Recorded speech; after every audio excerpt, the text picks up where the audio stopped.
মধ্যপ্রাচ্যে যে কোনো বড় সংঘর্ষের পিছনে একটি অদৃশ্য কিন্তু শক্তিশালী হাত কাজ করে, আর সেটি হলো যুক্তরাষ্ট্র। ইরান ও ইসরায়েলের উত্তেজনা, ফিলিস্তিনে ইসরায়েলের হামলা, মুসলিম বিশ্বের বিভক্তি, সব কিছুর পিছনে যুক্তরাষ্ট্রের পরিকল্পনা ও কৌশল সরাসরি জড়িত। এই অঞ্চলকে অস্থির রেখে কিভাবে যুক্তরাষ্ট্র নিজেদের রাজনৈতিক ও অর্থনৈতিক স্বার্থ নিশ্চিত করছে, চলুন জানি সেই তথ্য। ইসরায়েল একের পর এক ইরানের ড্রোন হামলা, পারমাণবিক স্থাপনায় বিস্ফোরণ ও বিজ্ঞানীদের হত্যা করছে। এসব হামলার পরিকল্পনায় শুধু ইসরায়েল নয়, যুক্তরাষ্ট্রের গোয়েন্দা সংস্থা সিআইএ ও ইসরায়েলের মোসাদ একসঙ্গে কাজ করছে। ইরানের সাম্প্রতিক হামলা ও গুপ্তচর কার্যক্রমে এই যৌথ সহযোগিতা প্রমাণ স্পষ্ট। মূল উদ্দেশ্য ইরানকে দুর্বল করা এবং মধ্যপ্রাচ্যে ইসরায়েলের প্রভাব ধরে রাখা। ইসরায়েল যখন ফিলিস্তিনি শিশু, নারী ও নিরীহ মানুষ হত্যা করে, তখন বিশ্বজুড়ে এর বিরুদ্ধে প্রতিবাদ ওঠে। জাতিসংঘ এসব মানবাধিকার লঙ্ঘনের বিরুদ্ধে প্রস্তাব আনা হয়, কিন্তু তখনই যুক্তরাষ্ট্র ব্যবহার করে একটি বিশেষ ক্ষমতা, যার নাম ভেটো। ভেটো হলো জাতিসংঘের নিরাপত্তা পরিষদের 5টি স্থায়ী সদস্য দেশের একটি একচেটিয়া অধিকার। দেশগুলো হলো যুক্তরাষ্ট্র, রাশিয়া, চীন, যুক্তরাজ্য ও ফ্রান্স। এই ভেটো প্রয়োগ করে যে কোনো একটি দেশ চাইলেই যে কোনো প্রস্তাব বাতিল করে দিতে পারে, ইভেন যদি বাকিরা তা সমর্থনও করে। আমেরিকা বহুবার এই ভেটো ব্যবহার করে ইসরায়েলের বিরুদ্ধে আনা নিন্দা ও শাস্তির প্রস্তাব আটকে দিয়েছে, ফলে আন্তর্জাতিক কোনো ব্যবস্থা নেওয়া যায়নি, আর ইসরায়েল বারবার রক্ষা পেয়েছে। এটি শুধু মানবাধিকার লঙ্ঘন নয়, বরং সরাসরি অপরাধীদের রক্ষা করাও। যুক্তরাষ্ট্র বহু বছর ধরে ইরানকে পারমাণবিক হুমকি, সন্ত্রাসের পৃষ্ঠপোষক হিসেবে তুলে ধরেছে। এর ফলে বিশ্বমঞ্চে ইরানকে শত্রু হিসেবে উপস্থাপনা করা সহজ হয়েছে।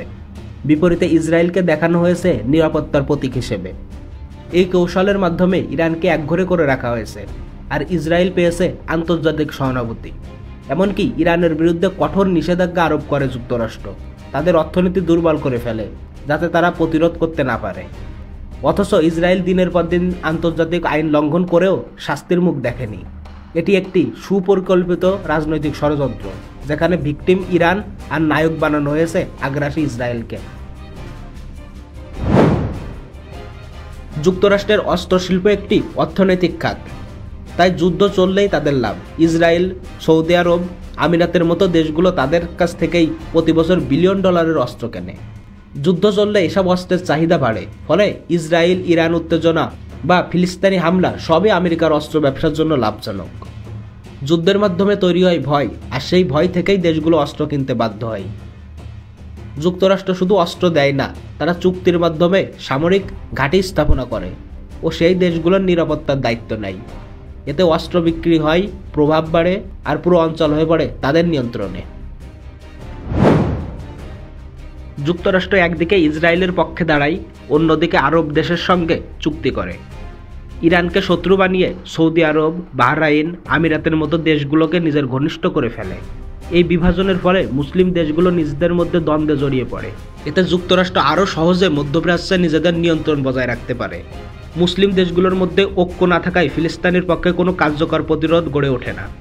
যুক্তরাষ্ট্র এই সুযোগে নতুন নতুন সামরিক ও বাণিজ্যিক চুক্তি করে, আর মুসলিম বিশ্বের নেতাদের উপর নির্ভরতা তৈরি করে। এভাবে মুসলিম উম্মাকে দুর্বল করে তারা নিজেদের প্রভাব স্থায়িত্ব করে। যুক্তরাষ্ট্র শুধু অস্ত্র বা কূটনীতি দিয়ে নয়, মিডিয়া দিয়েও যুদ্ধ চালায়। তাদের মিডিয়া ফিলিস্তিনিকে কম দেখায়, ইসরায়েলের কথাই বেশি বলে। বিশ্ববাসী তাই অনেক সময় আসল তথ্য জানতে পারে না। এই মনস্তাত্ত্বিক প্রভাবও যুক্তরাষ্ট্রের কৌশলের অংশ। ইসরায়েল ইরান যুদ্ধ হোক বা গাজার শিশু হত্যা, সবকিছুর পিছনে যুক্তরাষ্ট্রের হাত স্পষ্ট।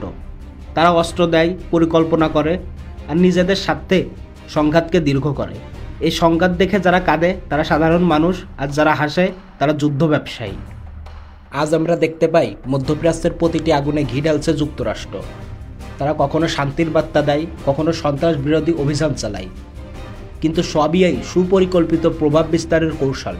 এই প্রভাব শুধু রাজনৈতিক নয়, এটি অর্থনৈতিক, সামরিক ও সাংস্কৃতিক দিক থেকেও সুগভীর।